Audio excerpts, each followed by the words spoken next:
Thank you very much, Mr. Chairman. Thank you, gentlemen. Really appreciate your being here. Secretary Roth, General Brown, let me start with you. The 92nd and 141st Air Refueling Wings at Fairchild Air Force Base are really vital to our global mobility and our global reach, and it's important to me that we make sure that these units are optimally equipped to meet their mission.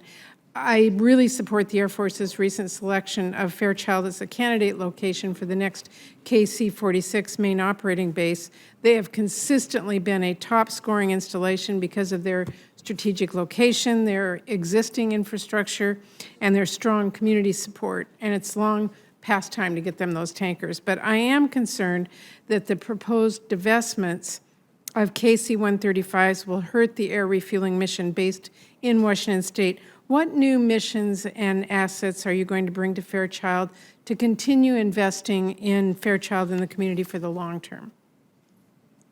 Well, in terms of, as you said, the KC-46 is a competitor. We're all the way up to main operating base number 6 as we're going through our strategic basing process.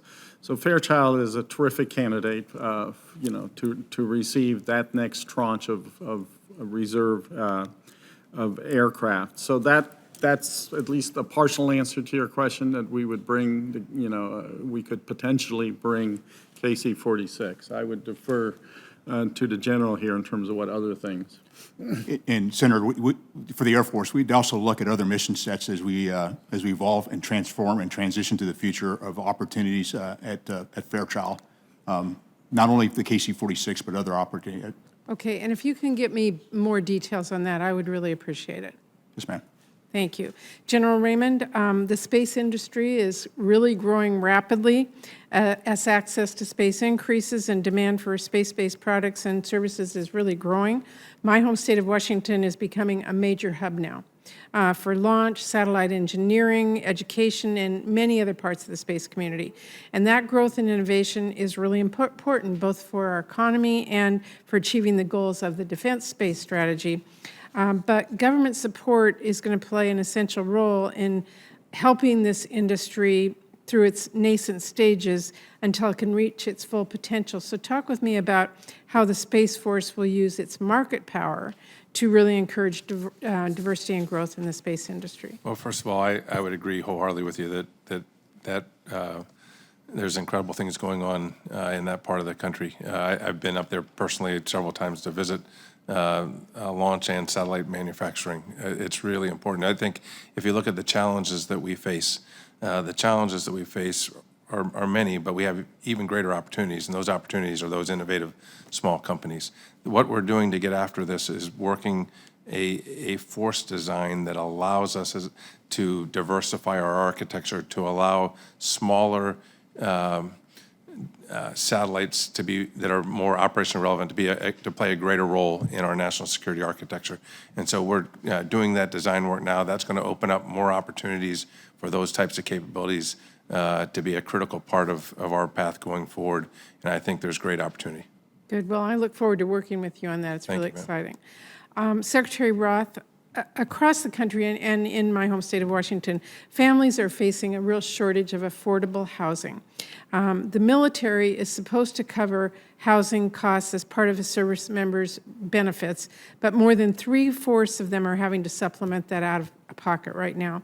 And of course, military moves are made more stressful by long on-base housing wait lists. We're seeing them everywhere, and really competitive rental and buyer's markets off base. I'm hearing from military families at Fairchild, for example, about they are just really struggling with these challenges.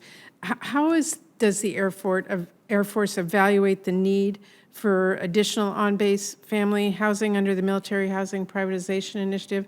And what can be done to help families near Fairchild with this right now? Well, one, the basic allowance for housing is reviewed annually, and we work with our Office Secretary of Defense partners to do the analysis. It's locality-based. It's not a general rate across the country. And so it is tailored to each individual location. And so the intent is that the basic allowance for housing cover the costs in any particular area. If it's not, if there's an unusual spike or something, we try to catch up as best we can.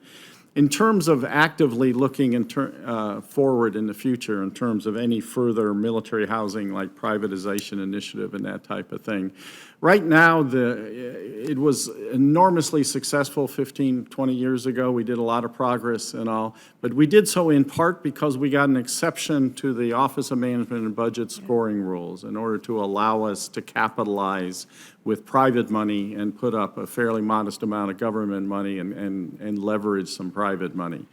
Under the current rules, the Office of Management and Budget has fallen back now to the old rules where they would require us to capitalize that up front and under a full funding concept pay for it up front. That gets to be very expensive. So for the time being, unfortunately, we are not pursuing that. We'd have to work with the administration and the Office of Management and Budget to see if any further waivers were possible or not. But Okay, I'd like to follow up with you after this on that, because this is really a critical problem for our families, and I'm worried about the stress it's putting on them, and it's just not tenable at this point. And I know I'm out of time, Mr. Chairman. I did just want to mention childcare to all of you. The wait lists are really long, and we're hearing from everyone that this is just really a stark reminder that we need to deal with this. I don't have time for a question right now. I'll follow up with all of you, but I've not lost sight of this. And Mr. Chairman, it's a huge problem for our military families.